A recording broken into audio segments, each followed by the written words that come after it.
Shalom, selamat siang Bapak Ibu, Saudara-saudara yang kekasih di dalam Tuhan Yesus. Senang sekali pada siang hari ini kita boleh berjumpa kembali dalam acara ibadah siang pada hari ini, di mana pada saat ini kita akan sama-sama belajar akan firman Tuhan melalui pelajaran sekolah Sabat, dan nanti kita juga akan berdoa bersama-sama melalui doa persatuan.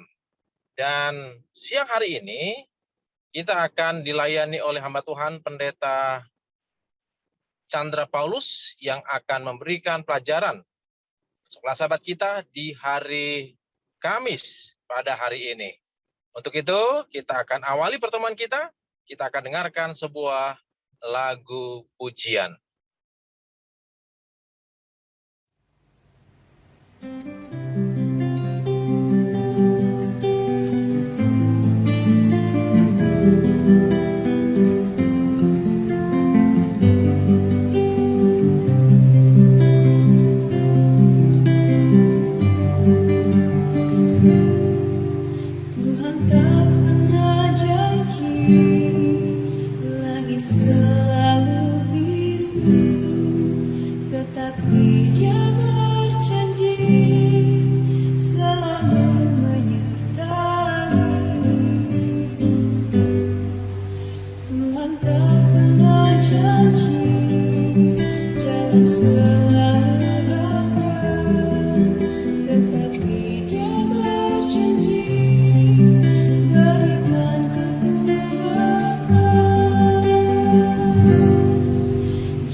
Baik, untuk itu saya mengundang Ibu Pendeta Simbolon untuk berdoa.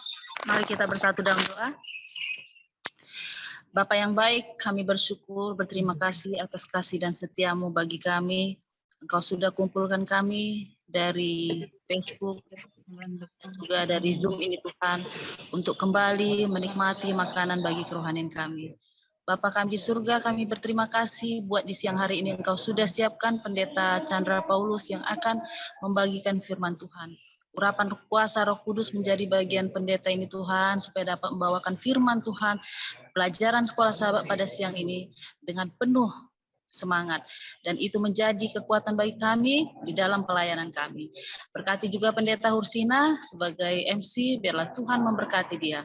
Memberkati kami supaya kami dapat mengerti apa yang menjadi pelajaran pada siang hari ini. Di dalam nama Yesus kami berdoa dan mengucap syukur. Amin. Amin. Baik, terima kasih untuk doa yang dilayangkan oleh Ibu Pendeta Simbolon. Baik, saatnya kita akan mendengarkan pelajaran sekolah sahabat kita yang akan dibawakan oleh hamba Tuhan Pendeta Chandra Paulus.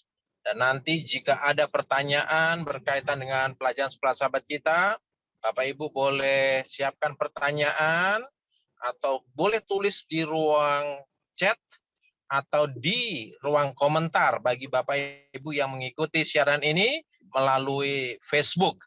Dan nanti akan dijawab oleh narasumber kita. Baiklah, kita akan dengarkan pemaparan pelajaran sekolah sahabat kita. Namun sebelumnya kita akan dengarkan terlebih dahulu lagu tema kita, I Will Go.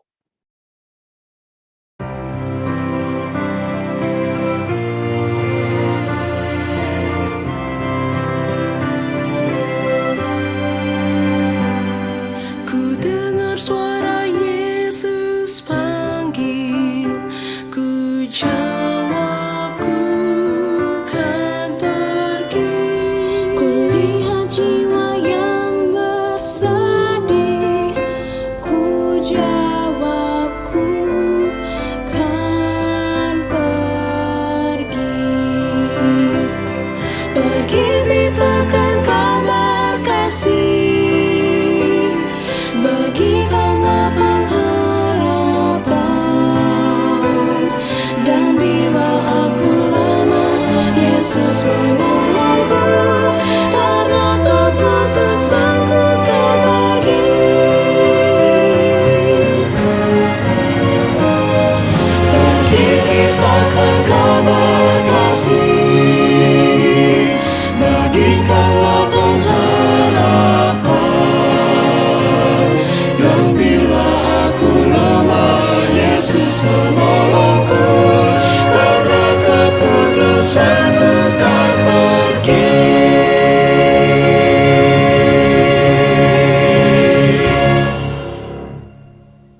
Baik, silakan Pendeta Chandra Paulus untuk membahas pelajaran sekolah sahabat kita pada siang hari ini. Silakan, Pendeta.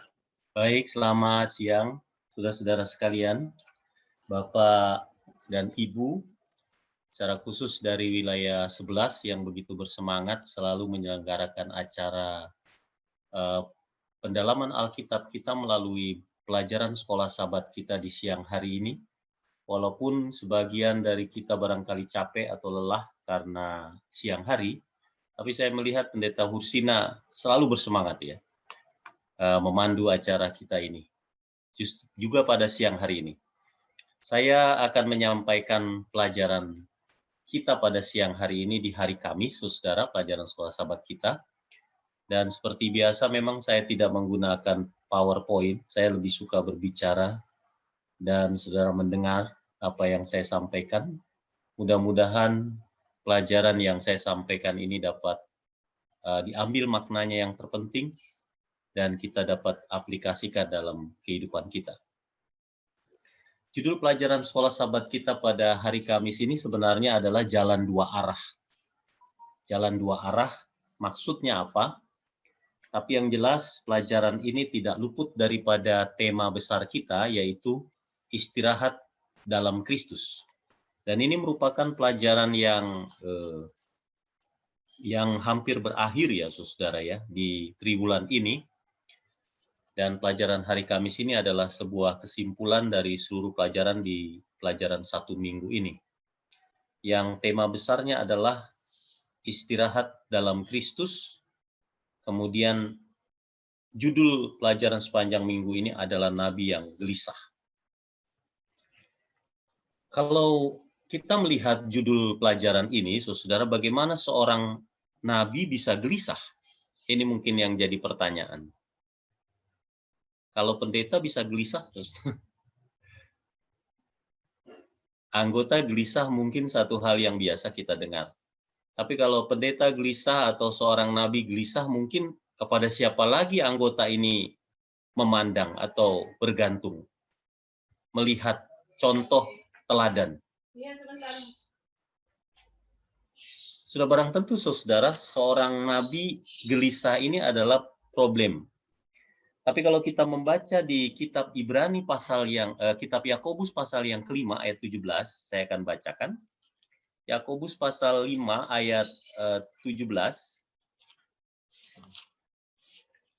Kalau saudara-saudara memiliki Alkitab, kita boleh buka juga sama-sama. Yakobus pasal 5 ayat yang ke-17, bunyinya begini. Elia adalah manusia biasa. Ini saya garis bawahi. Elia adalah manusia biasa. Sama seperti kita. Dan ia telah bersungguh-sungguh berdoa supaya hujan jangan turun dan hujan pun tidak turun di bumi selama 3 tahun dan 6 bulan. Saudara membayangkan nabi itu apakah seorang Superman? Atau kalau nabiah itu superwoman? Tidak, saudara. Dia adalah orang biasa yang sama seperti kita. Pada saat dia tidak bergantung kepada Tuhannya, maka dia juga bisa mengalami hal yang sama seperti yang dialami oleh Yunus pada pelajaran sepanjang minggu ini. Kita belajar kitab Yunus pasal yang pertama sampai ke-4. Kitab yang pendek di Perjanjian Lama tetapi maknanya sangat dalam. Walaupun kesimpulan akhirnya agak tragis. Nanti kita akan pelajari, saudara. Kalau disebutkan nabi yang gelisah, karena dia juga manusia biasa yang sama seperti anggota gereja, sama seperti pendeta, tapi bukan berarti kita harus mengexcuse diri. Kalau saya pendeta, kalau saya ketua sidang, saya harus mengexcuse diri, akan saya manusia biasa. Tidak begitu, saudara, maksud saya. Tapi memang kita harus menyadari bahwa keberadaannya seorang nabi adalah sama seperti kita.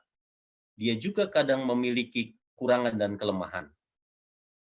Nabi yang gelisah ini boleh jadi kalau saya beri judul sebenarnya nabi yang berjalan dengan pikirannya sendiri. Yunus ini sering berjalan dengan pikirannya sendiri. Bahkan kadang-kadang pikirannya itu bisa melampaui cara berpikir Allahnya. Ini kurang baiknya, saudara. Kalau pikiran kita terlalu maju ke depan, seolah-olah lebih hebat dari Tuhan yang kita sembah itu, yang berkuasa itu. Mungkin contoh yang kedua saya berikan judul nabi yang kontroversial. Karena dia selalu mengambil keputusan yang kadang-kadang bertolak belakang dengan apa yang Tuhan kehendaki. Mungkin yang ketiga bisa diberi judul juga nabi yang dibimbing Allah. Maksudnya seorang nabi seharusnya membimbing anggota-anggotanya, masyarakat yang dibimbingnya, tapi di sini nabi itu harus dibimbing Allah. Dia harus belajar lagi dari Allah. Kalau diberi judul yang keempat, barangkali nabi yang enggan bersaksi. Karena disuruh pergi ke Niniwe, dia lari ke Tarsis. Setelah Niniwe bertobat, nanti dia marah-marah, saudara. Ini nabi yang enggan bersaksi. Memang pada dasarnya sudah enggan dari awal. Tapi disuruh oleh Tuhan. Sampai tidak mau dimakan oleh ikan. Kemudian contoh yang berikut, judul yang saya berikan barangkali nabi yang ragu-ragu. Yunus ini seorang yang ragu-ragu. Berikut nabi yang penakut, bisa jadi juga, saudara. Kemudian yang ketujuh yang saya beri judul adalah nabi yang aneh, ya. Nabi yang unik, nabi yang aneh. Mungkin kalau kita buat daftar dari judul kita pada minggu ini, pelajaran tentang Yunus, ada banyak, saudara. Kita bisa mencoba untuk menganalisa sebenarnya karakter Yunus ini seperti apa sih? Yang jelas, karakter Yunus membutuhkan istirahat di dalam Kristus. Sama seperti kita. Dia punya kekurangan dan kelemahan. Sebenarnya kekurangan dan kelemahan Yunus punya alasan. Kita juga tidak bisa mendiskreditkan Yunus sepihak. Tapi Yunus juga mungkin bisa membela dirinya. Nah, saya melihat pembelaan diri Yunus seperti ini, saudara.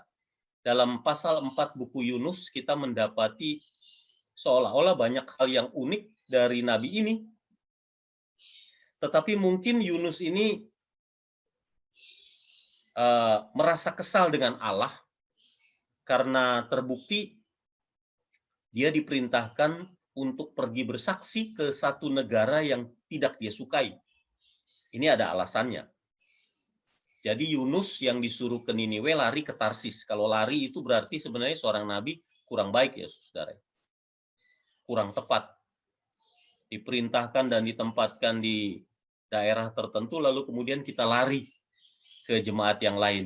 Ini kurang tepat sebenarnya. Kemudian yang kedua mungkin dari 4 pasal dari buku Yunus itu, yang pertama Yunus lari ke Tarsis, kemudian Yunus bertobat, kemudian yang ketiga itu pasal 3 Yunus berkhotbah, bersaksi juga pada akhirnya, tapi kemudian apa? Yunus marah-marah.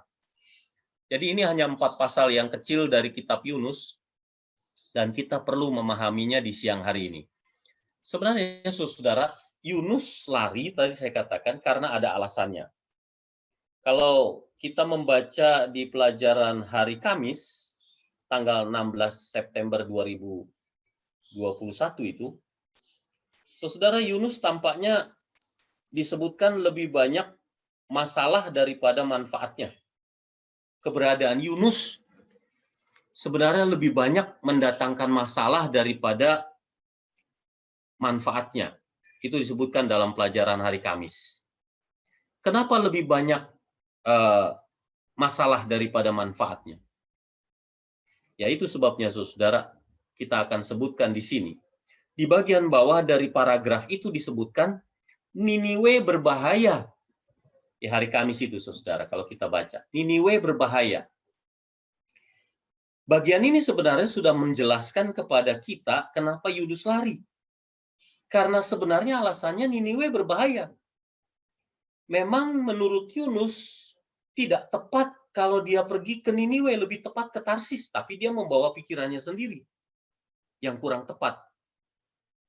Jadi sebenarnya kalau menurut alasan Yunus lari, karena dia enggan pergi ke Niniwe, karena Niniwe itu berbahaya. Nah, saudara bisa pelajari di pelajaran hari Minggu 12 September itu, bahwa Niniwe disebut menurut catatan sejarah dan arkeologi adalah bangsa yang kejam. Bangsa yang kejam, termasuk rajanya juga. Biasanya kepada para tawanan, Niniwe ini, saudara, di kota Lakis contohnya pada zaman Hizkia, ada ratusan bahkan ribuan orang yang menjadi tawanan itu ditusuk hidup-hidup. Kalau di buku arkeologi yang saya baca, saudara, itu disate, ditusuk dari dubur sampai besi itu tembus ke kepala ini.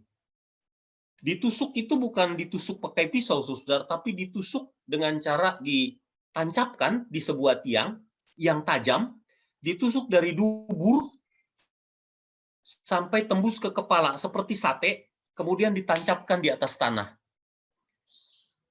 Ini perbuatan orang Niniwe atau Asyur yang sangat kejam dan keji, saudara. Sehingga Yunus menganggap bahwa bangsa seperti ini tidak harus bertobat gitu loh. Harusnya Tuhan binasakan saja. Ini pendapat Yunus. Tapi pendapat Tuhan kan berbeda, saudara. Sekeji apapun dosa kita, sejahat apapun kita, seharusnya apa? Memberi kesempatan kepada seseorang untuk berbalik dan bertobat. Nah, ini yang terpenting. Itu yang Tuhan inginkan.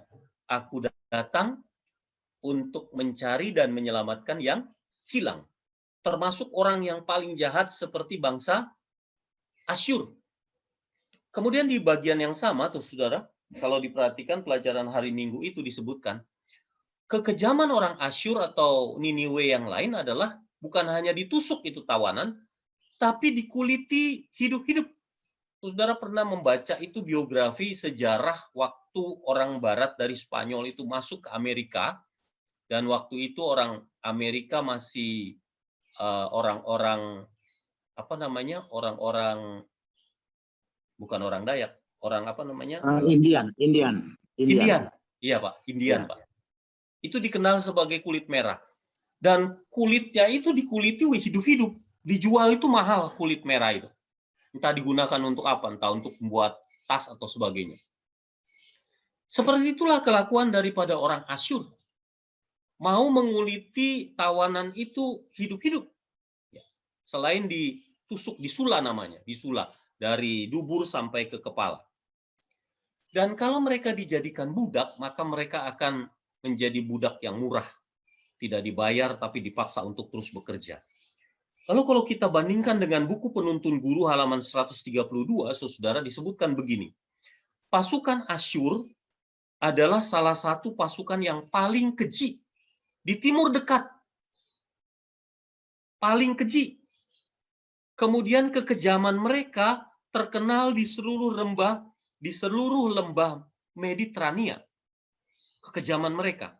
Mereka secara brutal membantai musuh dan menawan ribuan orang muda sebagai budak mereka. Kalau brutal, keji, kejam, wah ini luar biasa, saudara. Orang Asyur memang terkenal begitu. Makanya itu alasannya kenapa Yunus tidak pergi. Tapi dia tidak pergi dengan pikirannya sendiri. Apakah Tuhan tidak bisa membalikkan hati orang Asyur menjadi lembut? Dan terbukti nanti dalam pelajaran kita berikut. Yunus kurang berserah kepada Tuhan. Kalau dia seorang nabi yang bijaksana, sudah barang tentu dia mendengar apa kata Tuhan. Pergi tanpa syarat. Dan apapun yang terjadi, hidup atau mati, memang harusnya moto seorang nabi adalah hidup adalah Kristus dan mati adalah keuntungan. Itu sebenarnya, saudara. Kita hanya pergi saja. Diperintahkan oleh Tuhan untuk pergi tanpa basa-basi.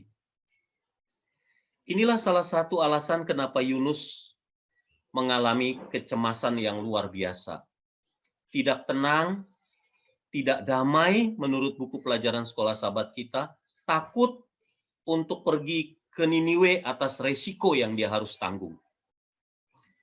Kemudian yang kedua, Yunus juga enggan menjalankan misi penyelamatan itu karena menurut dia, untuk apa menyelamatkan bangsa yang jahat ini? Lebih baik bangsa seperti ini mati saja, ya kan? Dibinasakan saja oleh Tuhan. Seperti layaknya murid-murid Yesus, saudara ingat waktu perjalanan mereka melewati tanah Samaria, di buku Lukas pasal 9 ayat 53 dan 54 itu, murid-murid itu yang disebut Boanerges.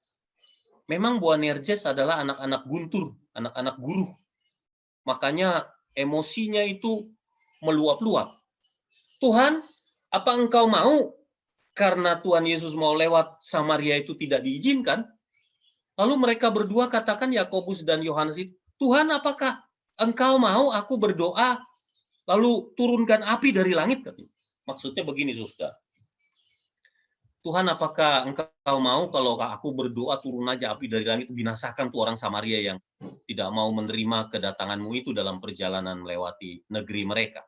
Binasakan saja, tidak ada gunanya itu. Kadang-kadang kita dalam menjalankan misi seperti itu, saudara. Sudah saya sampaikan berulang kali, tapi mereka ini keras kepala, keras tengkuk, tidak mau dengar pendeta. Ya kita doakan saja supaya binasa semua gitu. Tidak ada gunanya orang seperti ini diselamatkan. Begitu kira-kira, saudara. Ini hal yang kedua. Yang pertama karena dia takut. risiko kekejaman orang Asyur. Yang kedua, karena dia merasa bahwa orang seperti bangsa Asyur tidak berhak untuk diselamatkan. Bangsa Yahudi saja maksud yang turut diselamatkan. Tapi ada alasan yang ketiga, saudara. Yunus adalah seorang misionari yang terlalu cepat mengambil sebuah kesimpulan akhir tentang sebuah misi. Nah, kita kadang-kadang juga begitu. Terutama hamba-hamba Tuhan, para pendeta mungkin, atau para penatua jemaat, cepat mengambil sebuah kesimpulan tentang misi yang kita sedang jalankan. Kata orang Muslim disebut suuzon, atau mungkin disebut negative thinking terlebih dahulu. Prasangka, berprasangka, praduga. Seharusnya Tuhan ingin kita tidak bersikap seperti itu.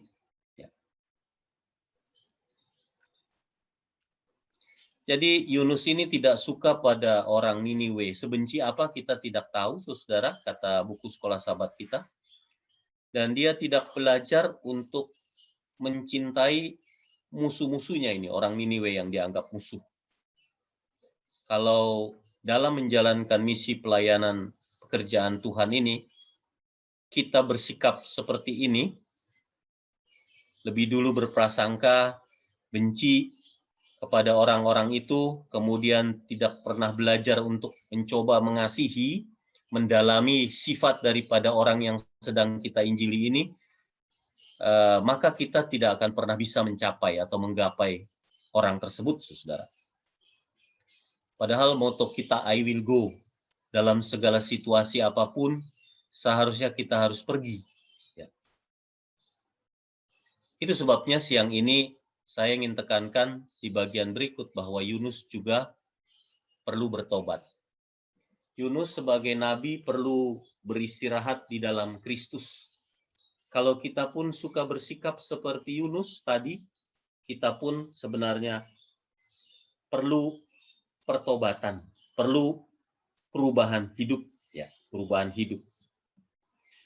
Saya yakin pada waktu Yunus mulai berkhotbah tentang hal rohani, saudara-saudara perhatikan di Yunus pasal 3 itu, khotbahnya itu sebenarnya simpel dan sederhana. Tapi karena Tuhan sudah menggerakkan dengan kuasa Roh Kudusnya hati orang Asyur, orang Niniwe yang jahat ini menjadi lembut, pekabaran Yunus itu strict to the point diterima oleh mereka. Sebenarnya pekabaran strict to the point seperti ini juga pernah dikumandangkan oleh Yohanes Pembaptis, kalau saudara perhatikan. Yunus kan pekabarannya begini, saudara. 40 hari lagi, hai orang Niniwe, maka Niniwe ini akan ditunggang balikan. Kabaran strict to the point. Pendek, singkat, dan jelas. Tapi Yohanes Pembaptis pernah katakan begitu juga. Bertobatlah, sebab kerajaan sorga sudah dekat.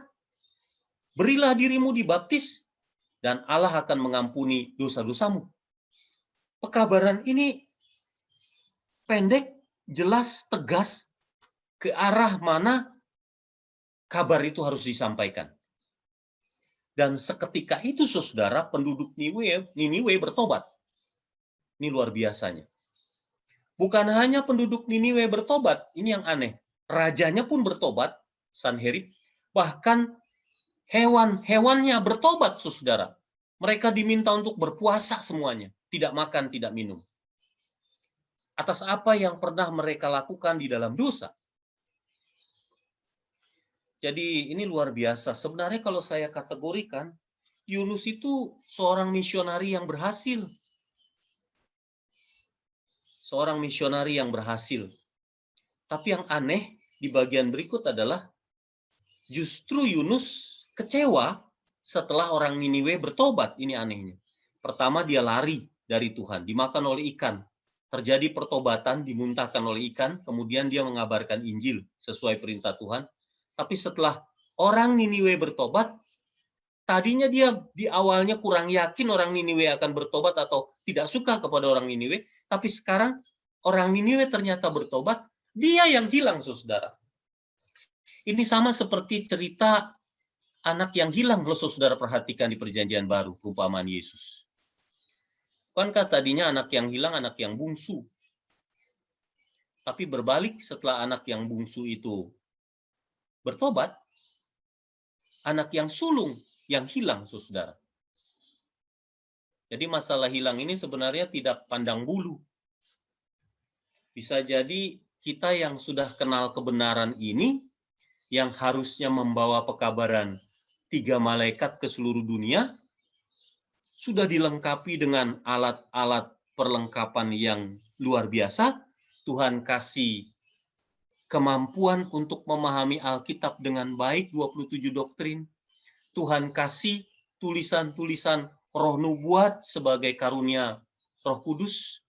Tuhan berikan juga pekabaran kitab Wahyu dan Daniel secara jelas di Perjanjian Lama dan Baru. Sudah lengkap, saudara, tapi kemudian kita hilang karena kita suam-suam kuku. Ini bisa terjadi dalam kehidupan kita waktu menjalankan misi kebenaran ini. Jadi, saudara yang kekasih, siang hari ini pelajaran yang kita tangkap dari kitab Yunus ini adalah Yunus dalam menjalankan misinya penuh dengan keraguan-raguan, setengah hati. Karena dia ragu-ragu dan setengah hati, maka misinya ini tidak berjalan dengan sempurna. Penyerahan dirinya kepada Tuhan juga tidak sempurna. Dia lupa kepada siapa dia bergantung. Sebenarnya bukan kepada dirinya sendiri. Kita sering bergantung pada diri kita sendiri. Karena saya kan gelar saya tinggi, sekolah saya tinggi kan. Berarti saya sudah punya kemampuan. Tapi kita lupa bahwa tidak cukup hanya itu. Kecuali kita bergantung kepada Allah sumber daripada kekuatan kita. Kecuali kita berserah kepada Roh Kudus yang menganugerahi kesanggupan-kesanggupan kepada kita, maka sebenarnya kita tidak beda dengan Yunus, saudara. Apakah pelayanan kita ini membawa damai sejahtera kepada orang lain pada hari ini? Apa yang Rasul Paulus katakan di 1 Korintus 9 ayat 27, apakah kita genapi atau tidak, saudara? 1 Korintus 9 ayat 27, bagian akhir dari pelajaran kita ini. 1 Korintus pasal yang ke-9 ayat 27. Bunyinya begini. Ayat 27. Tetapi aku melatih tubuhku dan menguasainya seluruhnya, supaya sesudah memberitakan Injil kepada orang lain, jangan aku sendiri ditolak. Jangan aku sendiri ditolak. Jadi siang ini, saudara, sebagai kesimpulan dari pelajaran hari Kamis kita perlu memberitakan Injil kepada orang lain. Tapi yang terpenting juga evaluasi diri kita sendiri. Sejauh mana kita sudah berjalan bersama Kristus yang memberi kekuatan kepada kita dalam segala hal. Kalau kita mulai bergantung pada diri kita, maka kemungkinan besar kita juga pasti akan gagal seperti Yunus. Ujung dari pelajaran kitab Yunus pasal yang keempat adalah ujungnya dia marah-marah. Kata Tuhan, kalau kamu karena pohon yang kecil itu kemudian mati, lalu marah-marah, bagaimana dengan aku, kata Tuhan? Yang membayangkan ada 120.000 orang Niniwe yang tidak tahu membedakan tangan kanan dengan tangan kirinya, harus mati, tapi kemudian mereka selamat. Saya bersyukur, tapi kenapa kamu? Hanya karena pohon itu, kamu marah-marah. Apalagi kamu katanya yang tidak pernah menciptakan pohon itu. Apakah kamu harus marah-marah? Aku yang menciptakan dengan tanganku 120.000 orang Niniwe itu. Dan pada akhirnya mereka bertobat. Seharusnya kamu tidak menjadi marah-marah dan kehilangan misi. Siang ini, saudara, mari kita mengevaluasi diri kita sebagai anggota Gereja Masih Advent hari ke-7 yang membawakan pekabaran 3 malaikat. Apakah misi yang kita emban ini sudah kita pertanggungjawabkan dengan cara yang benar di hadapan Tuhan? Kiranya Tuhan memberkati kita. Amin. Saya kembalikan kepada Pendeta Hursina. Ya. Terima kasih Pendeta Chandra Paulus yang sudah memberikan konklusi pelajaran suka sahabat kita pada hari ini sangat baik. Baik, tiba saatnya kita akan mendiskusikan jika ada pertanyaan dari Bapak Ibu berkaitan dengan pelajaran suka sahabat, kita persilakan untuk menulis di ruang chat atau di ruang komentar. Oke, baik. Ada beberapa pertanyaan ini Pendeta Paulus. Yang pertama, pertanyaan dari Bapak Ganda Silalahi. Ya. Pertanyaannya sebagai berikut. Apakah adil atau boleh kita menghakimi Yunus dalam kurung pendeta, tua jemaat, dan sesama anggota kalau mereka marah-marah di jemaat dalam pelayanan, sementara Tuhan kelihatannya tidak bertindak apa-apa terhadap yang marah tersebut? Karena kenyataannya orang yang marah tersebut nyaman-nyaman saja dengan kemarahannya. Ya, baik, ini pertanyaan dari Bapak Ganda Silalahi. Silakan Pendeta Chandra Paulus untuk menanggapi pertanyaan ini. Iya. Baik, Bapak Ganda, terima kasih untuk pertanyaan ini. Pertanyaan yang kelihatannya mudah. Sebenarnya ini sulit ya Pendeta Hursina jawabannya. Kalau saya kurang lengkap memberi jawaban, barangkali Pendeta Hursina atau rekan-rekan pendeta yang lain yang hadir di Zoom kita ini boleh membantu. Saya akan jelaskan kira-kira begini Pak Ganda. Memang kita tidak punya hak untuk menghakimi. Kenapa di dalam pelajaran kita ini Tuhan menegur Yunus? Karena memang Tuhan kita itu maha tahu ya. Dia dari ujung kehidupan orang Asyur sampai kepada awalnya dia pasti tahu. Karena dia foreknowledge, maha mengetahui. Omnipoten, maha tahu. Omnipoten itu ya, saya pikir.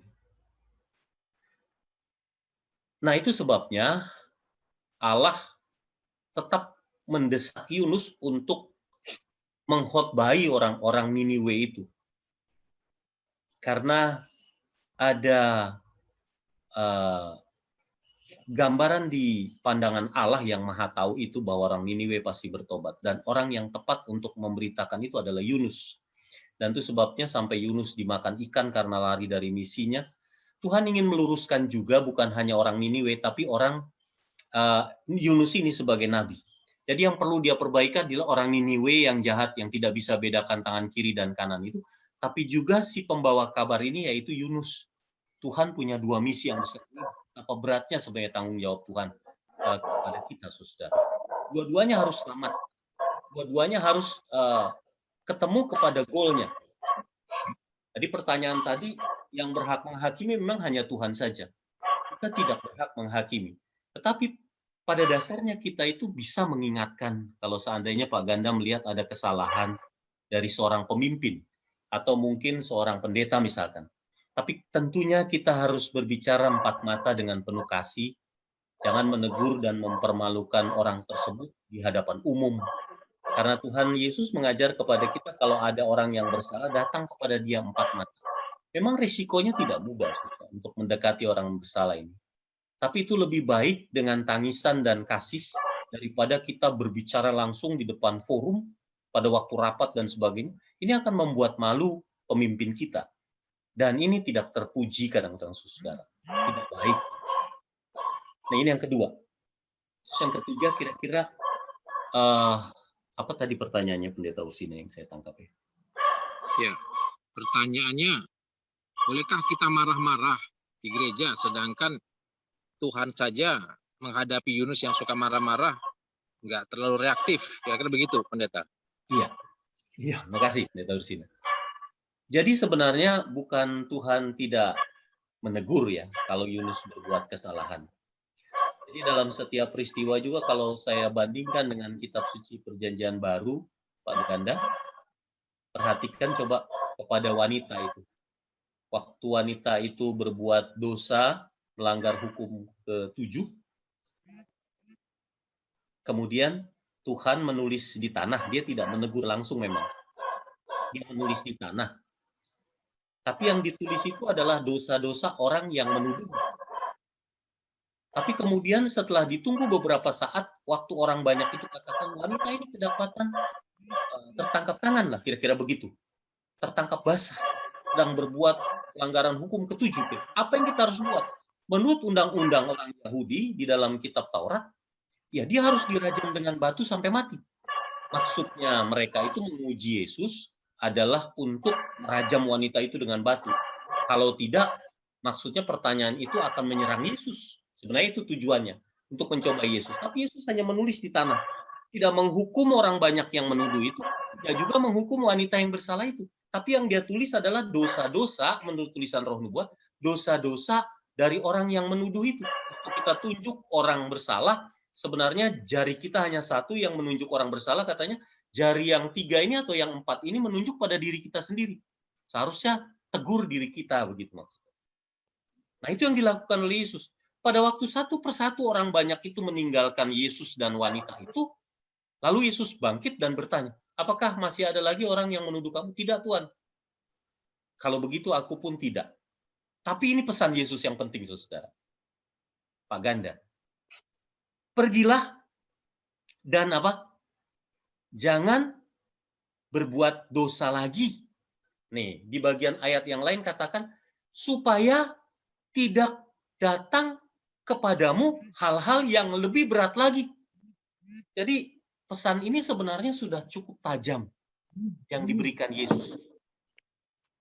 Kepada Yunus juga seperti itu kira-kira, saudara. Walaupun tegurannya kelihatannya tidak menghukum, tapi dengan perantaraan cerita tentang pohon ara yang kemudian kepanasan dan mati, lalu Yunus bersungut lagi dan marah-marah lagi untuk kali yang kedua kepada Tuhan, maka Tuhan katakan, ya cukup itu.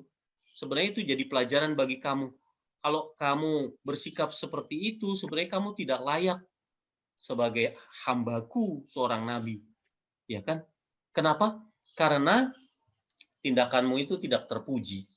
Kamu sendiri bisa menghargai pohon itu karena dirimu, pentingan dirimu, tapi kamu tidak menghargai orang banyak yang sebenarnya di hadapanku nilai 1 jiwa itu mahal begitu. Apalagi banyak jiwa, 120.000 orang Asyur yang harus mati kalau seandainya mereka tidak bertobat. Jadi sebenarnya itu Pak Ganda teguran yang cukup keras dari Tuhan kita, hanya tidak disebutkan lebih jauh apa efeknya terhadap Yunus. Karena kitab itu berhenti di pasal yang keempat. Mudah-mudahan ini kecuali ada yang bisa menambahkan dari Pendeta Husina dan kawan-kawan. Baik, terima kasih Pendeta Chandra Paulus. Yang berikutnya ini pertanyaan dari LE. Pertanyaan adalah, apakah Yunus bertobat? Apakah Yunus bertobat? Silakan Pendeta. Ya, sejauh ini Alkitab tidak pernah mencatatkannya dari pertobatan Yunus itu. Karena tadi saya katakan memang berhenti di pasal yang keempat. Saya kurang tahu apakah Pak Ganda ini dari gereja kita, tapi tulisan Roh Nubuat mungkin ada yang pernah membacanya, saudara. Tapi sejauh ini saya belum melihat kata pertobatan dari Yunus, ya. Karena pasal 4 itu terhenti sampai di pohon ara yang kemudian mati dan Yunus marah-marah itu. Mungkin ada tambahan dari rekan yang lain. Baik, terima kasih Pendeta Chandra. Berikutnya ada pertanyaan lagi nih dari Facebook ini Pendeta. Iya. Dari Facebook. Dari Ibu Meliawati. Ya. Selamat siang, Shalom Ibu Meliawati. Ini sangat rajin untuk mengikuti ibadah kita dan belajar Alkitab pada siang hari. Dikatakan demikian pertanyaannya. Firman Tuhan mengatakan kita harus menegur, menasehati, mendoakan satu sama lain dengan penuh kasih. Ketika saudara kita melakukan kesalahan, apakah kita berdosa ketika teguran atau nasihat kita malah membuat orang tersebut keluar dari kebenaran? Menarik ini pertanyaannya ini. Oke, silakan Pendeta Chandra. untuk merespon pertanyaan dari Ibu Meliawati. Ini dari Facebook. Beliau bertanya. Silakan Pendeta. Barangkali Ibu Meliawati perlu dievaluasi kembali bagaimana caranya kita menegur orang yang kita anggap bersalah. Itu sama dengan pertanyaan pertama ya Pendeta Ursina ya.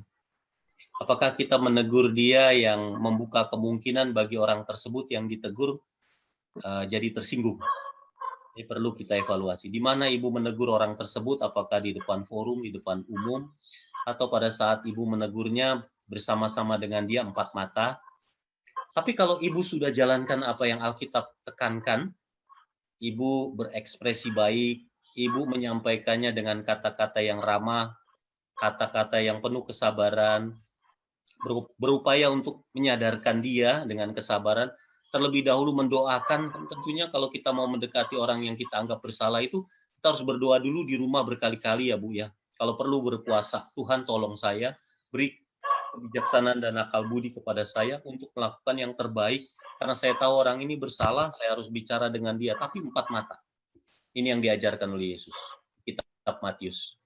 Kalau kita sudah lakukan langkah-langkah itu, tapi kemudian dia juga tersinggung, ya kata orang Muslim bilang walahu alam, saudara ya. Ya apa boleh buat.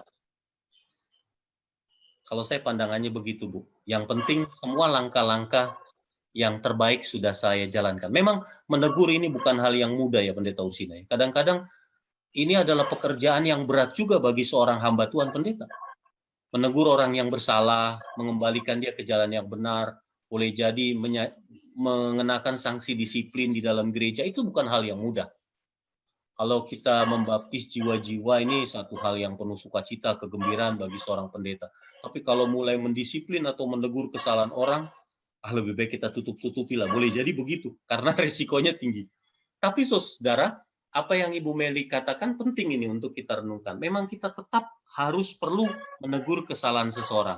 Tapi lihat situasi, kondisinya, tempatnya, dan sebagainya. Setelah kita pertimbangkan, kita sudah doakan, kita sudah puasa untuk hal itu secara khusus. Lalu kita jalankan, maka tanggung jawab kita selesai, saudara. Kalau orang kemudian hilang, ya Ibu perlu follow up juga. Untuk dekati dia lagi di kemudian hari, jangan terlalu lama, untuk konfirmasi keberadaannya. Apakah mungkin dia tidak datang lagi ke gereja karena ketersinggungannya dengan teguran kita, atau mungkin sakit Bu. Boleh jadi setelah ditegur jadi sakit kan, jadi tekanan, lalu sakit. Jadi perlu juga Ibu follow up kembali untuk apa? Melawat lagi ke rumahnya. Dan kemudian mengetahui yang jelas sebenarnya persoalannya apa. Apakah Ibu tersinggung karena saya tegur kemarin empat mata? Maafkan saya Bu, kalau seandainya membuat Ibu tersinggung atau tapi ini harus saya lakukan karena apa? Karena kita sebagai umat Allah harus saling menasehati seperti yang Alkitab. Kita tetap harus merendahkan diri. Kalau dia kemudian naik, marah-marah dan sebagainya, ya itulah risikonya, saudara. Kita harus diam dan dengarkan apa yang dia keluhkan. Jadi ini perlu untuk kita lakukan. Barangkali itu ya Pendeta Ursina yang saya mau. Ya, baik, terima kasih Pendeta Chandra Paulus yang sudah menguraikan pelajaran Soka Sabat kita pada siang hari ini serta menjawab pertanyaan-pertanyaan dari para pemirsa yang hadir pada siang hari ini. Ya Pak, saya Raymond Pak, tambahan. Oh, ada silakan. Ini pelajaran sangat bagus mengenai Yunus. Kalau kita aplikasikan kepada kehidupan kita, terutama yang wilayah 11 yang memakai judul I Will Go. Kenapa saya katakan sangat bagus untuk I Will Go ini? Karena Yunus ini, pertama tadi sudah dikatakan Pak Pendeta Chandra, dia takut karena orang Asyur sangat kejam. Nineveh itu adalah ibu kota Asyur. Negara Nineveh itu sangat luas. 83 kali lebih luas daripada Samaria. Jadi sangat luas. Tapi mereka itu orang-orang Asyur yang kejam-kejam. Tadi sudah dijabarkan juga oleh Pendeta Paulus. Begitu kejamnya bangsa ini. Dan Yunus harus pergi ke tempat itu. Yunus sudah pergi, orang pada bertobat, dia menyesal. marah. Kemudian dia marah lagi pada waktu Tuhan tebang pohon itu dimakan ulat, pohonnya dia marah lagi kepada Tuhan. Sebenarnya apa yang dilakukan Yunus itu adalah dari dirinya sendiri. Dia lebih selfish daripada dia memikirkan orang lain. Nah, Tuhan mau mengajar kepada Yunus saat itu bahwa Anda jangan pikir kepada Anda sendiri. Saya juga yang memikirkan 120 orang, makanya saya mau binasakan itu kota Niniwe. Tapi kalau mereka bertobat ya saya mau mengampuni. Jadi sebenarnya pelajarannya bagi Yunus, dia harus bertobat. Dan saya percaya, walaupun Alkitab tidak tulis ya, karena cuma berakhir di pasal 4 ayat 11 itu, enggak diteruskan apakah Yunus itu bertobat. Nah, yang saya mau katakan hubungannya dengan kita, I will go, bahwa firman Tuhan itu dikatakan di Titus 2 ayat 11 adalah untuk semua orang. Bagaimana Pak, masih kedengaran? Dengaran Pak. Titus 2 ayat 11 bahwa Tuhan mempunyai kasih karunia untuk semua orang, termasuk musuh kita sekalipun. Nah, itu asal adalah musuh bangsa Israel. Tuhan juga mengasihi mereka, dan kebetulan dalam cerita kita ini dia bertobat. Di dalam akhir zaman atau di masa penghakiman ditulis Tuhan di Matius 12 ayat 41 bahwa kita hanya bisa selamat kalau kita memberi orang-orang Niniwe akan hidup kembali bersama-sama dengan kita, yang menunjukkan bahwa orang-orang Niniwe itu hidup kembali karena mereka bertobat. Jadi kepada kita orang-orang Advent terutama, kalau kita mengabar Injil jangan lupa musuh kita sekalipun harus kita doakan. Saya melihat benar bahwa kuasa Roh Kuduslah yang bekerja di Niniwe. Kita hanya pergi menyampaikan, masalah bertobat atau tidaknya Roh Kudus yang akan bekerja, dan Roh Kudus akan memberikan contoh yang besar bagaimana Niniwe termasuk raja sampai ternak-ternaknya juga bertobat. Itu satu yang luar biasa. Jadi kita jangan hanya sekedar berkata I will go, tapi kita tidak laksanakan. Mari kita pergi laksanakan. Kita juga tidak diminta seperti Yunus pergi ke kota yang besar sekali, ke orang yang dekat dengan kita, kakak kita, adik kita, saudara-saudara kita, tetangga-tetangga kita. Beritakan bahwa Kristus akan segera datang sehingga mereka juga boleh menerima keselamatan. Itu saja Pak, tambahannya. Terima kasih. Baik, terima kasih Bapak Raymond Lesiasal yang sudah memberikan tanggapan berkaitan dengan pelajaran sekolah sahabat kita pada siang hari ini. Baik, selanjutnya kita akan dengarkan sebuah lagu pujian dan doa penutup nanti akan dilayangkan oleh hamba Tuhan Pendeta Chandra Paulus.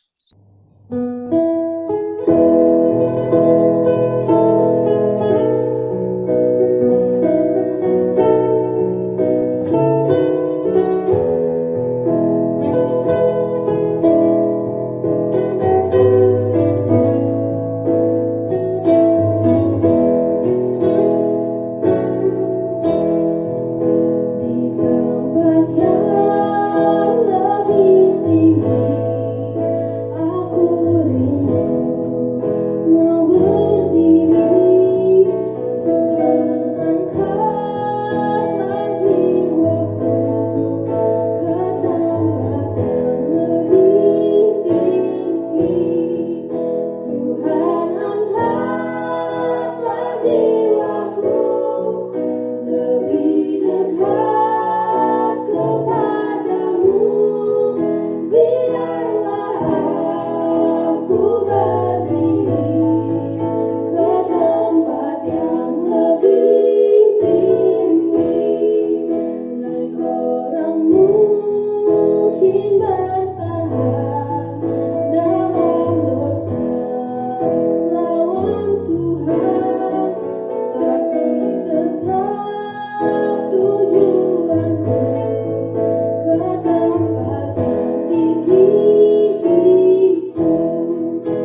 Mari kita bersatu di dalam doa, saudara. Bapa yang penuh kasih yang bersemayam di dalam kerajaan surga, pada siang hari ini kami bersyukur dan berterima kasih ke hadapan hadirat-Mu Tuhan.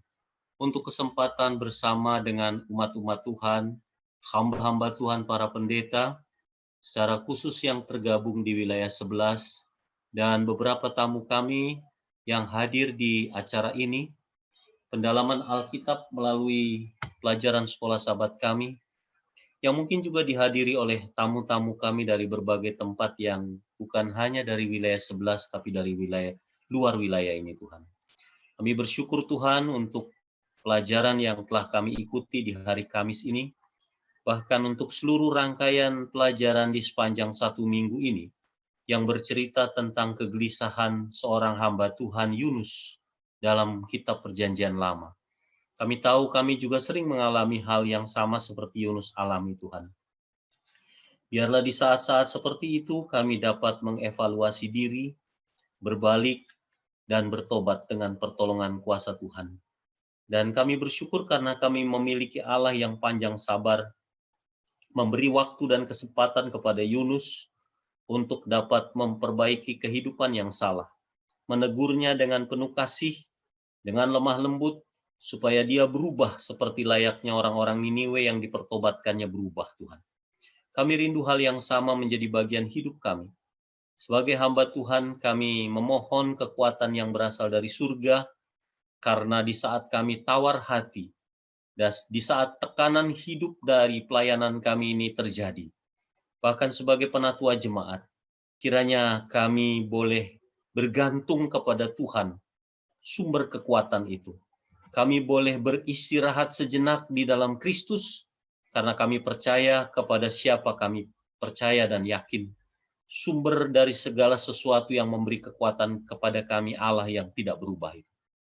Biarlah siang ini Tuhan, apabila kami berpisah dari ruang Zoom ini, berkat-berkat rohani dari pelajaran 1 minggu ini menjadi bagian kami, yang kami akan diskusikan pada hari Sabat yang akan datang ini. Berkati hamba-hamba Tuhan di wilayah 11 yang saat ini sedang mengadakan pertemuan di Cibubur, agar berkat-berkat rohani menjadi bagian mereka dari pertemuan ini. Berkati kami semua, sementara akan berpisah. Kiranya kasih karunia Allah Bapa, Anaknya Tuhan Yesus Kristus, serta persekutuan Roh Kudus, menyertai kita dari siang ini sampai Maranatha, Yesus datang untuk kali yang kedua. Di dalam nama Tuhan Yesus kami berdoa. Amin. Selamat malam kepada kita semua yang sudah bergabung kembali dengan Jemaat Fisdak dalam acara pembahasan sekolah sahabat kita pada hari ini. Baik, ya Tuhan, atas pertolongannya kita boleh bertemu kembali dalam pertemuan mempelajari sebagian dari firman Tuhan dari sekolah sahabat kita. Judul untuk hari ini adalah misionaris yang marah dan gelisah.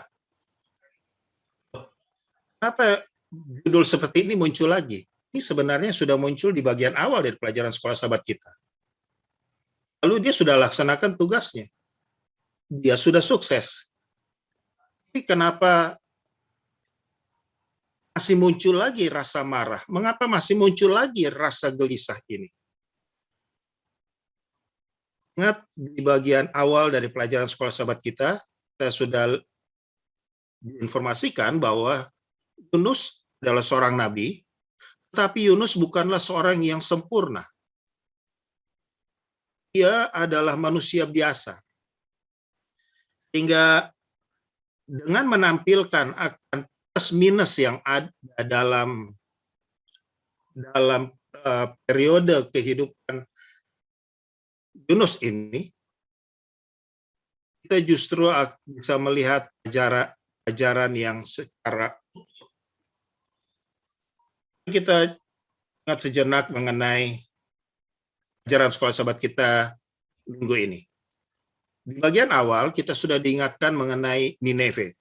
Nineve adalah kota besar, dan kita sudah melihat pengertian dari kota besar ini dari sisi ukuran, tapi juga pengertian dari kota besar ini, dari disebutkannya oleh Allah bahwa ini adalah kota besar, ini juga bisa dilihat dari arti kota ini penting di mata Tuhan.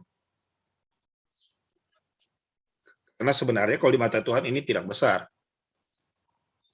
Tapi Tuhan bilang kok ini kota ini besar. Ini menunjukkan bahwa di mata Tuhan, masyarakat di kota ini adalah penting. Kita juga sudah melihat pada waktu awal pelajaran sekolah sahabat kita bahwa karena Tuhan merasa penting, maka Tuhan menyuruh Yunus untuk pergi menginjili umat-umat atau orang-orang masyarakat yang ada di Nineve itu. Kita ketahui bersama, perintah ini tidak dilaksanakan oleh Yunus.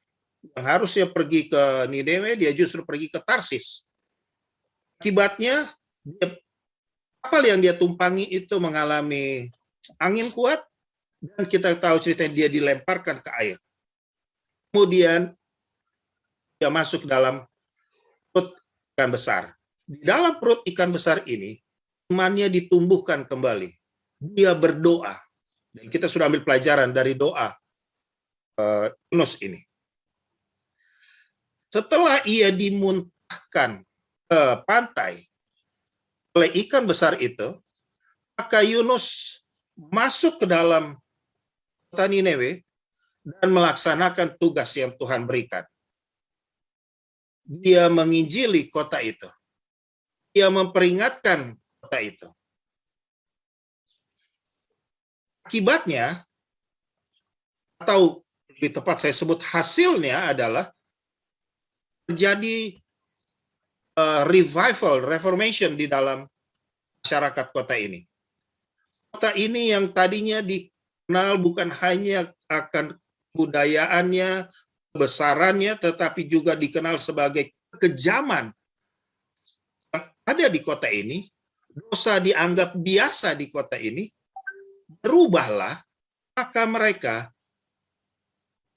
menghidupkan suatu kehidupan yang berbeda mulai saat itu. Maka kita bisa melihat bahwa tugas yang dilaksanakan oleh Yunus ini sukses. Karena kalau saja kami pendeta-pendeta buat KKR, lalu ada satu jiwa yang bertobat, kami syukuri itu. Kalau saja ada 10 yang bertobat, wah kami buat syukuran untuk itu. Apalagi kalau ada belasan, wah ini hal yang luar biasa. Tapi rakyat di dalam Alkitab, pasal 3 ada disebutkan bahwa kota itu berubah. Kota itu berubah. Sedangkan disebutkan di situ di dalamnya ada 120.000 orang. Ada komentar yang mengatakan 120.000 orang itu adalah jumlah orang di situ.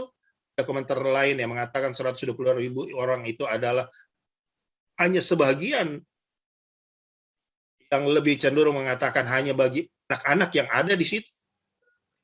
Tapi apapun komentar yang ada, ini ada jumlah yang besar yang berubah. Maka saya membayangkan, aduh, ungkapan syukur itu diangkat oleh Yunus.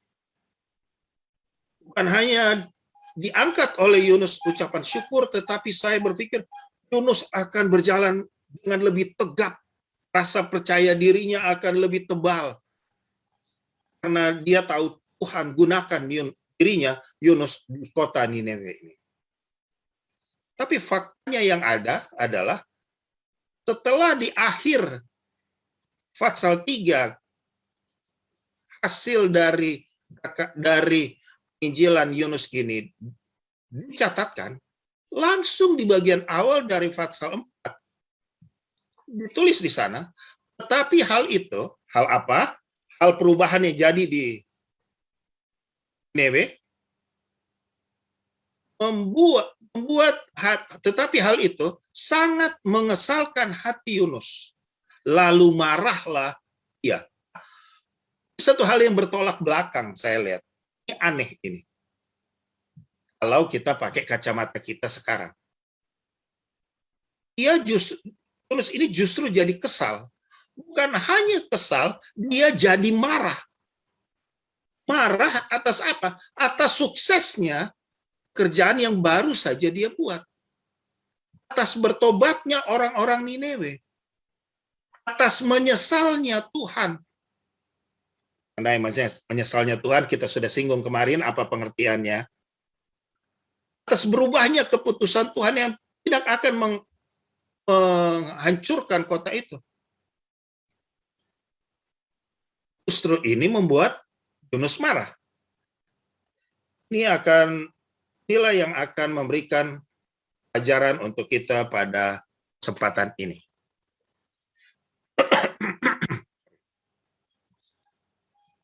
Bila kita lanjut di ayat 2 dan ayat 3, maka kita akan mendapati Yunus bukan hanya kesal. Yunus bukan hanya marah dalam hati, tetapi Yunus juga berkomunikasi dengan Tuhan dalam soal ini. Dalam soal yang membuatnya kesal. Dalam soal yang membuatnya marah ini, dia berkomunikasi kepada Tuhan. Bukan soal komunikasi biasa, tapi dia buat protes. Dia sebut dalam doanya. Dan berdoalah ia pada Tuhan, katanya, ya Tuhan, bukankah telah kukatakan itu ketika aku masih di negeriku? Itulah sebabnya, maka aku dahulu melarikan diri dari Tarsis. Sebab aku tahu bahwa engkaulah Allah yang pengasih dan penyayang, yang panjang sabar, dan berlimpah kasih setia, serta yang menyesal karena malapetaka yang hendak didatangkannya. Jadi sekarang ya Tuhan, cabutlah kiranya nyawaku, karena lebih baik aku mati daripada hidup. Kesalahan, kemarahan Yunus terhadap apa yang dilihatnya ini, tobatan yang jadi di Nineve, begitu besar sampai membuat ia mengatakan, ia ungkapkan, biar saja saya mati. Saya tidak sanggup untuk melihat tobatan orang Nineve. Karena ketidaksanggupan Yunus untuk melihat tobatan orang Nineve, sampai-sampai ia katakan, cabutlah nyawaku.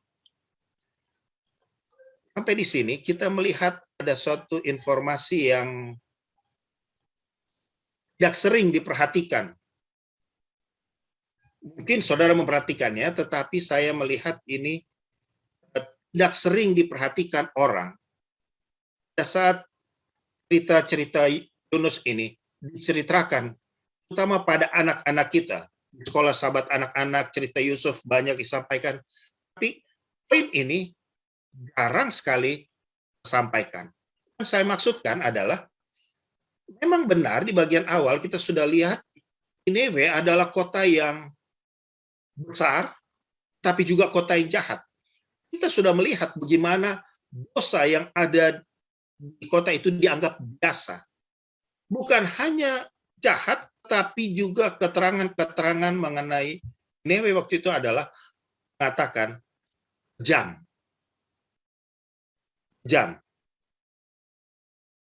Sehingga membuat, cerita yang sering kita dengar adalah, sehingga membuat bahwa Yunus ini takut pergi ke Nineve. Dia takut untuk berhadapan dengan orang-orang yang jahat. Dia takut untuk berhadapan dengan orang yang kejam. Itu logika, itu sangat logis, Tetapi di ayat 2 dari Fatsal 4 ini kita mendapati alasan lain yang juga mempengaruhi Yunus tidak pergi ke Nineve waktu itu. Dan ini diakui sendiri. Apa itu? Ini sekali lagi saya baca. Itulah sebabnya maka saya kan sudah bilang. Apa yang dia bilang? Itulah sebabnya maka aku dahulu melarikan diri dari Tarsis. Kenapa? Sebab aku tahu bahwa engkaulah Allah yang pengasih dan penyayang. Jadi saya pergi ke Tarsis, bukan ke Nineve. Kenapa? Sebab aku tahu engkau adalah Allah yang kasih. Sebab saya sudah tahu, sudah ada dalam konsep saya, bahwa Tuhan akan ampuni mereka. Ini yang saya tidak mampu lihat, Tuhan. Saya tidak mampu melihat orang lain diampuni. Saya tidak mampu melihat orang lain mendapatkan pertolongan. Berapa hal pikiran seperti ini ada?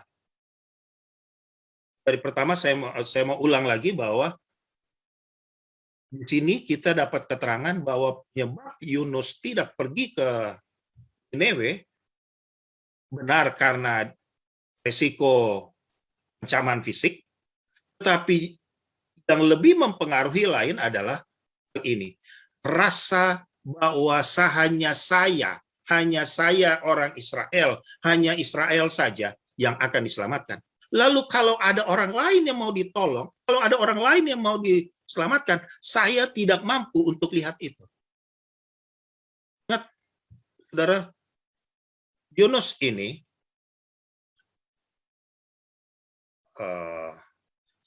adalah salah seorang dari bangsa Israel yang masih menganggap bahwa keselamatan adalah milik bangsa Israel saja dan bukan untuk bangsa-bangsa lain di dunia. Benar, Israel adalah umat kepunyaan Allah sendiri, umat kesayangan Allah. Tapi dengan maksud umat pilihan ini untuk menjadi kabar kepada bangsa lain bahwa ada keselamatan di dalam Tuhan. Tapi justru ini dilihat oleh orang Israel bahwa bukan mereka ini jadi istimewa bukan karena untuk jadi kabar pada orang lain, tapi orang Israel melihatnya kami ini istimewa karena kami ini layak. Karena kami ini berbeda, maka kami ini istimewa. Dan keselamatan itu hanya untuk kami. Cara berpandang yang seperti ini pernah ada pada orang Israel waktu itu. Salah satunya Yunus. Sehingga Yunus begitu sulit menerima kenyataan bahwa orang lain akan juga diselamatkan. Lebih baik saya lari. Dia melarikan diri dari tugas yang diberikan kepadanya.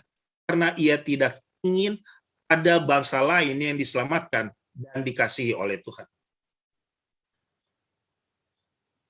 Inilah juga yang menyebabkan Yunus begitu kesal dan marah sampai-sampai ia meminta Tuhan untuk mencabut nyawanya. Saudara, kita perhatikan kembali doa yang dilayangkan Yunus tadi. Dalam Fatsal 4 ayat 2 sampai 3. Kita kembali ke doa dari Yunus. Dan berdoalah ia kepada Tuhan, katanya, ya Tuhan, bukankah aku katakan itu? Ketika aku masih di negeriku, itulah sebabnya maka aku dahulu melarikan diri ke Tarsis. Sebab aku tahu bahwa Engkaulah Allah yang mengasihi dan yang kasih dan penyayang, yang panjang sabar, dan berlimpah kasih setia, serta yang menyesal karena malapetaka yang hendak didatangkannya. Jadi sekarang ya Tuhan, cabutlah kiranya nyawaku, karena lebih baik aku mati daripada hidup.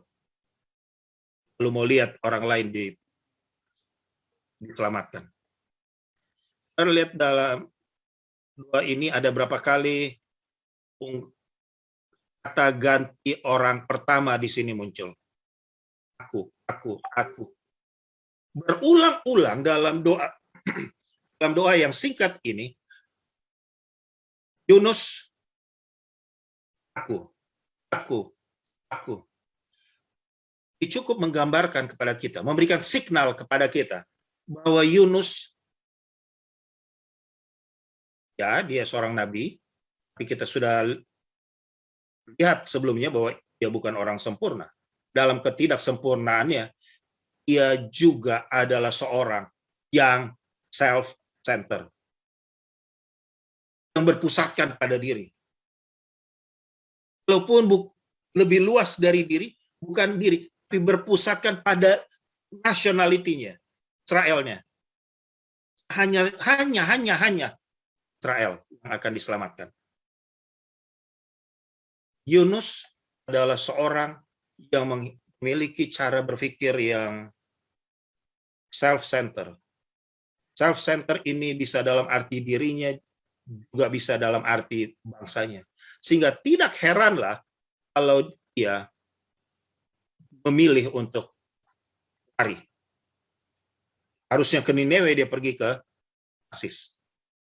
Sehingga tidak heranlah membuat Yunus, setelah ia melaksanakan tugas, ia melihat ada orang yang ditobatkan, ada orang yang diselamatkan, tapi dia tidak sanggup lihat itu. Sahabat sekalian, hal ini menjadi pelajaran bagi kita. Bahwa, katakanlah, Robert, kau seorang pendeta, Robert. Engkau bekerja sebagai seorang pendeta, Robert. Dalam pekerjaanmu, engkau mengadakan penginjilan-penginjilan. Engkau mengadakan penggembalaan-penggembalaan. Tapi pada saat kau melihat ada orang diuntungkan, bagaimana perasaanmu? Apakah di dalam mata kita orang lain itu penting? Apabila kita melihat hanya diri kita yang penting, maka hal yang sama juga bisa jadi pada kita. Mungkin dalam kadar yang berbeda. Tapi cara berpikir yang sama bisa juga jadi pada kita, yaitu bukannya senang, malah susah lihat orang ditolong Tuhan. Saudara, kita dapat pelajaran yang penting di sini. Bahwa kita perlu melihat maksud Tuhan mengistimewakan Israel bukan untuk membuat mereka ini jadi hanya mereka yang diselamatkan. Tapi maksud Tuhan mengistimewakan Israel karena justru mau membuat Israel jadi alatnya membawa kebenaran ke bangsa-bangsa yang lain. Kalau ini cukup dipahami, maka tidak ada godaan merasa susah lihat orang disenangkan. Ada yang katakan lucon mungkin, katakan, coba kamu boleh sebutkan apa yang kamu mau minta kepada Tuhan. Apa saja akan diberikan. Apa saja akan diberikan. Dengan satu syarat, permintaan yang sama akan diberikan juga 2 kali lipat pada musuhmu. Kalau saya dapat ini, musuh saya dapat ini. Kadang kita berpikir, rasa susah kalau orang lain diuntungkan. Ini hal yang perlu kita koreksi sampai di sini. Sekarang kita balik lagi ke bagian dari Yunus pasal 4 ini. Di ayat 5. Di ayat 5 Yunus menuliskan, Yunus telah keluar meninggalkan kota itu. Ingat, dia sudah laksanakan tugasnya, dia sudah lihat hasilnya. Sehingga dia merasa tugas saya sudah selesai. Saat dia berpikir tugasnya sudah selesai, dia keluar meninggalkan kota itu. Tapi bukan untuk pulang. Dia keluar dan tinggal di sebelah timur. Di sebelah timurnya, di sebelah timur kota itu. Ia mendirikan di situ sebuah pondok dan ia duduk di bawah naungannya, menantikan apa yang akan terjadi atas kota itu. Dia buat pondok. Pondok di sini bukanlah, artinya bukanlah suatu rumah, bukan juga gubuk, tapi pondok lebih sederhana dari gubuk. Sekedar ada tempat yang menaunginya. Ini hanya temporary use. Ini hanya dia butuhkan hanya untuk sementara. Untuk apa Dibutuhkan untuk sementara. Ini juga menarik untuk kita perhatikan di sini. Dia keluar setelah melaksanakan tugasnya, pergi ke suatu tempat yang ia rasa ada jarak dengan Niniwe. Dia rasa aman di situ. Dia buat pondok. Bikin apa dia duduk di situ? Dari situ dia bermaksud untuk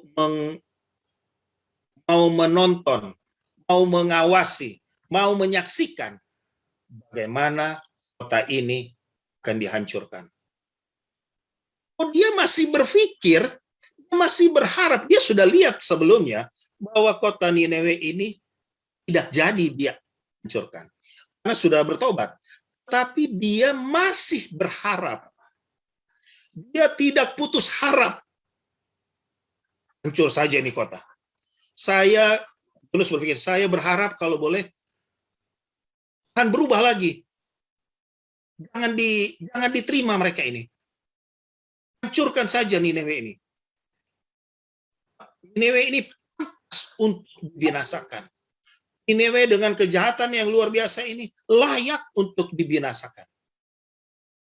Sampai-sampai ia membuat pondok, lalu dari pondok itu mau menyaksikan bagaimana Tuhan merubah lagi rencananya. Oh, ini kota Niniwe ini akhirnya dihancurkan. Wah, luar biasa ini. Ketebalan dari nasionalisme yang tidak pada tempatnya pada Yunus ini. Dari cara berpikir yang hanya Israel yang akan dicintai Tuhan. Begitu tebal. Sampai-sampai dia sudah lihat ada perubahan. Dia masih berharap, kalau boleh rubahlah. Saya mau lihat mereka dihancurkan. Luar biasa ini. Benar-benar ia tidak sanggup melihat orang lain mendapatkan kebaikan dari Tuhan.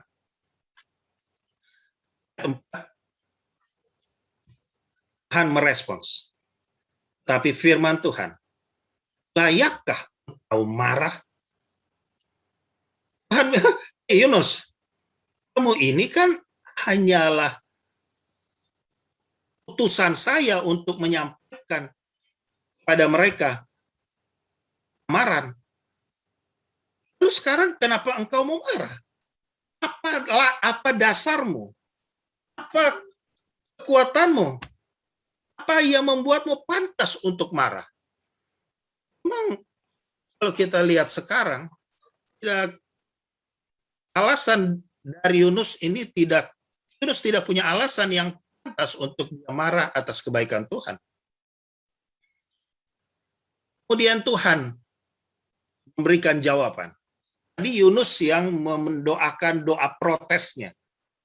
Biasa ya, orang kalau begitu mencintai diri hanya tidak mau menerima orang lain, itu akan membuat dia berani protes Tuhan. Setelah doa itu, sekarang Tuhan yang berbicara kepada Yunus dalam ayat 6 sampai 9. Lalu atas penentuan Tuhan Allah, tumbuhlah sebuah pohon jarak melampaui kepala Yunus untuk menaunginya. Sebab ia terhibur daripada kesalahan hatinya. Yunus sangat bersuka cita karena pohon jarak itu.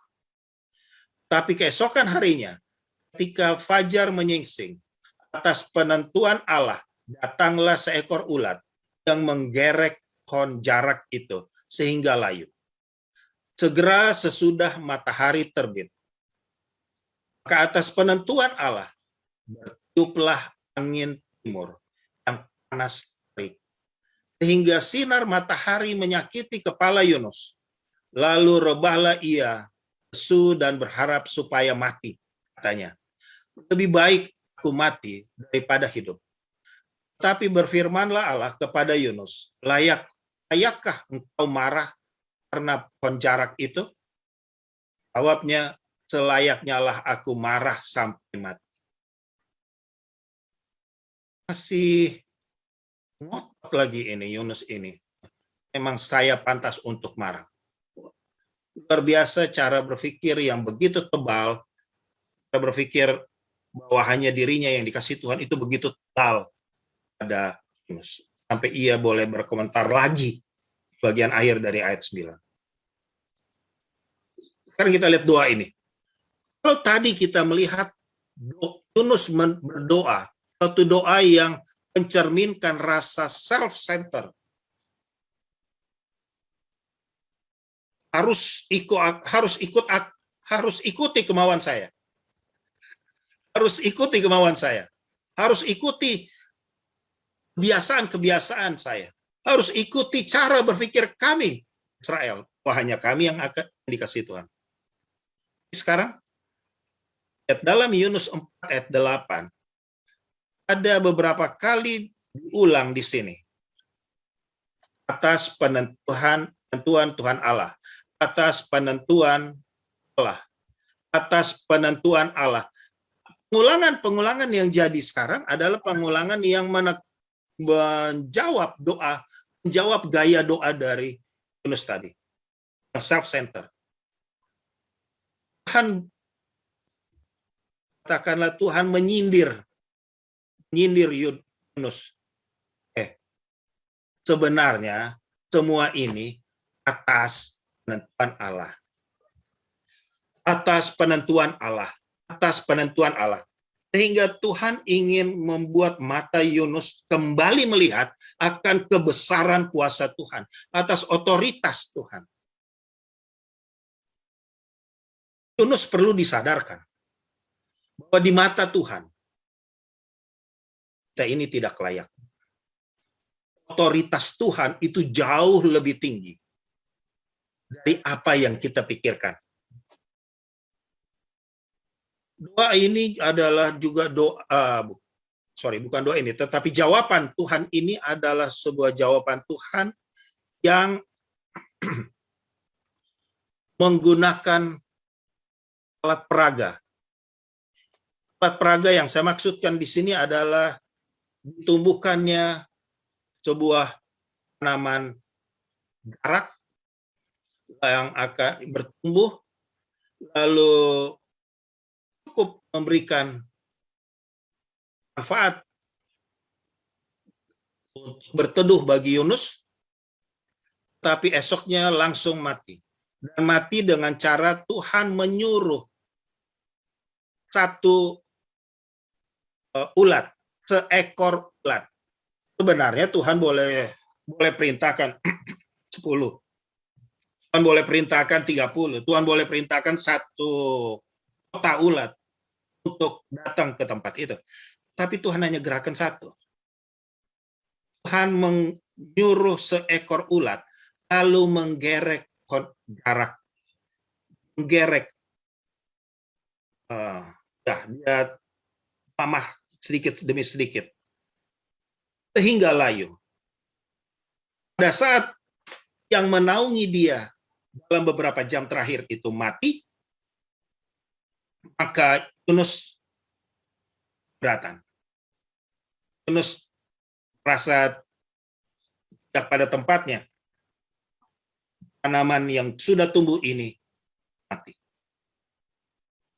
Kemudian Tuhan bertanya, apa yang membuatlah engkau layak untuk soal ini? Bukan kamu yang bikin, bukan kamu yang tumbuhkan, bukan kamu yang urus ini taman, ini tanaman.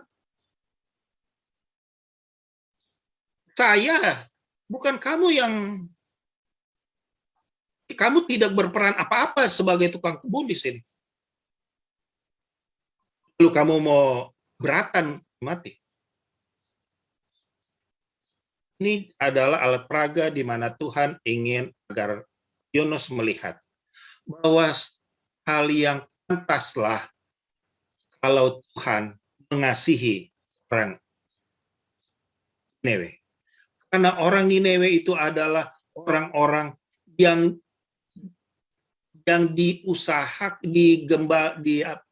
yang ditolong, yang diberkati, suatu kumpulan orang yang juga Tuhan nantinya akan berkorban untuk mereka juga. Jadi pantaslah, layaklah, wajarlah kalau Tuhan mengasihi orang Niniwe ini. Ini yang mau disampaikan pada Yunus waktu itu. Yunus 4 ayat 10 sampai 11.